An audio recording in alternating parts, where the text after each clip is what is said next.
tu pouvais revivre ta vie, qu'est-ce que tu voudrais changer? Cette question, Aurélie me l'a posée il y a un certain temps déjà. Aurélie, c'est notre coach de regard croisé. Je lui ai répondu que je ne voudrais rien changer. Je voudrais toujours rester moi. Je voudrais tout refaire pareil. En fait, s'il y a une petite chose que je changerais, je commencerais à jouer au golf beaucoup plus tôt. Alors, j'ai vu dans son regard un vieux doute, genre c'est une grosse mytho, celle-là. Quand je lui ai dit sincèrement, je ne changerais rien d'autre, j'ai vu le doute se transformer en incompréhension. Bah oui, il faut que je vous dise, je suis une satisfaite chronique. J'y peux rien, je suis comme ça, toujours contente. Bah oui, je m'aime bien comme je suis, avec mes qualités, mes défauts. Depuis toute petite, je me suis toujours sentie aimée. Pire, aimée pour ce que j'étais. J'ai jamais eu à dire qu'on m'aimerait plus ou moins si j'étais différente. Et heureusement d'ailleurs, parce qu'être différente, c'est un truc qui me poursuit dans la vie.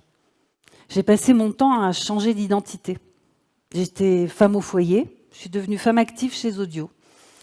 J'étais maman bricoleuse, je suis devenue maman golfeuse. J'étais célibataire, puis mariée. Alors, mariée amoureuse, puis mariée séparée. Puis mariée re-amoureuse, toujours avec le même homme. Je suis française et polonaise. Je suis la petite sœur d'une grande fratrie, mais comme je suis la petite dernière loin derrière les autres, je suis aussi fille unique. Ben, pas moyen de faire autrement. Je me suis sentie bien dans toutes ces identités. Et si j'étais matérialiste, je vous parlerais du moment où j'ai quitté mon mari. On habitait une belle grande maison et j'allais vivre dans un appartement presque plus petit que mon salon. Alors sur le coup, j'avoue, j'ai craqué. Le jour de la visite. Et puis, ça a duré une bonne demi-heure. Je me suis faite à l'idée. Je me suis juste dit, allez, ok, on va changer cette peinture jaune sur les murs. Et je suis passée à autre chose. Je me sentais bien à nouveau. Une éternelle satisfaite. En fait, je suis contente de ce que j'ai parce qu'il ne me faut pas grand-chose. La chance d'être là, en vie, en bonne santé, un toit, des gens que j'apprécie. Le reste, si je l'ai, tant mieux. Si je ne l'ai pas, je n'arrive pas à être malheureuse. Et du coup, comme j'ai besoin de peu, je n'ai pas forcément envie de plus. Plus de fric, plus de fringues, plus de reconnaissance, plus de promotion, plus de voyages, enfin plus. Je laisse venir les choses, mais je n'attends rien. Pas comme ça que je vais être frustrée ou déçue.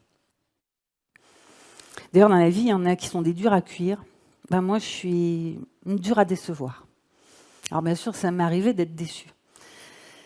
Mais c'est comme quand on vous dit, allez, va voir ce film, il est trop génial. Puis en fait, il n'est pas si terrible que ça.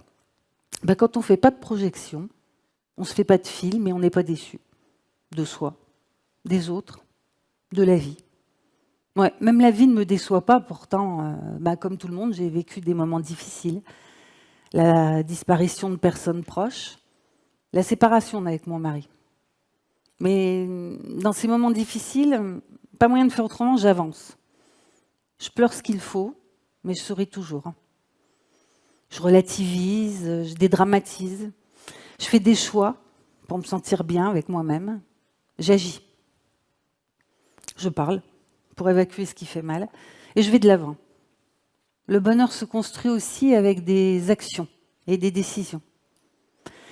Je n'effacerai aucun de ces moments difficiles.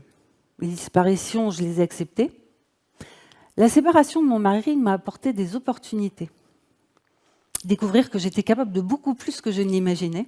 Trouver un job que j'adore. Me sentir libre. Libre d'être à nouveau avec mon mari. Cette épreuve, finalement, j'en ai fait quelque chose de positif. Définitivement, je ne peux rien y faire, je suis contente. Je ne peux rien y faire parce que je suis tombée dans la potion magique du contentement. Je baigne dedans depuis toute petite. Le contentement, c'est une recette de famille. Je la tiens de mes parents. Mes parents étaient des bons vivants. Ils goûtaient la vie, ils la savouraient. Ils vivaient le moment présent. Pas de regrets du passé, pas de rêves extravagants pour le futur, des gens simples, quoi. Ils avaient le talent pour déceler les petits bonheurs du quotidien. Un moment de partage, un dîner qui se prolonge. une bonne blague, le plaisir de faire plaisir à leurs enfants. Ils célébraient la vie parce qu'ils avaient côtoyé l'horreur. Ils étaient polonais et pendant la guerre, ils ont été arrêtés par la Gestapo. Ils ont passé 2 ans en camp de concentration. Ça aurait pu les briser. Mais voilà, mes parents, c'était des résilients. Alors la résilience, c'est un terme qui vient de la physique, c'est l'aptitude d'un corps à résister au choc, puis à reprendre sa structure initiale. Alors vous voyez, par exemple, si je prends cet œuf et que je lui fais subir un choc, il est cassé, irrémédiablement. Tout juste bon à faire une omelette. Un œuf, c'est pas résilient. Par contre, si je prends cette petite balle de golf, elle paraît très très dure. Bien, quand on la projette à 240 km/h sur une plaque en acier, elle s'aplatit comme une crêpe, rebondit, puis reprend sa forme initiale. Une balle de golf, ça c'est résilient. Alors en fait, ce mot résilience a été repris en psychologie. C'est la capacité d'un individu à rebondir après un traumatisme, continuer à vivre, s'épanouir, voire en sortir grandi. C'est ça que mes parents ont fait. Ils ont rebondi. Après ça, la vie, c'est que du plus. Il n'y a plus qu'à profiter et se réjouir. Ils ont avancé. Ils n'ont pas vécu comme des victimes, mais comme des survivants. De ce passé, ma mère n'en parlait pas, ou très peu. Mon père, lui, me racontait des anecdotes, à sa manière, avec humour et légèreté. Petite, je me disais, mais finalement, c'était pas si terrible. Mais quand j'ai vu le film La vie est belle, j'ai pensé à mon père. C'est ça qu'il voulait me dire. La vie est belle. Alors en fait, maintenant, je sais ce que m'ont donné mes parents. Ils m'ont donné des lunettes. Ah, vous ne les voyez pas, là, elles sont invisibles. C'est des lunettes pour voir la vie du bon côté. Des lunettes roses, en quelque sorte. Porter ces lunettes, c'est voir la vie en positif. C'est se dire, la vie, c'est du bonheur. Et c'est vraiment ce que je pense. La vie, c'est du bonheur. Et je voudrais partager avec vous un bonheur que j'ai eu quand j'ai préparé ce talk. J'ai demandé à une de mes filles ce qu'elle pensait de ma résilience. Alors elle m'a répondu par écrit, je vous en lis quelques phrases. La résilience fait partie des valeurs que tu as pu nous apporter. Tu as cette faculté à toujours prendre les choses du bon côté, à accepter les situations comme elles sont et toujours en ressortir quelque chose de bon. Tu m'as appris en quelque sorte ces valeurs et cette façon d'appréhender la vie. C'est un comportement qui, dans ma vie de jeune adulte aujourd'hui, me permet de dédramatiser, d'envisager les choses de la meilleure façon possible, de faire la part des choses et accepter la vie comme elle vient.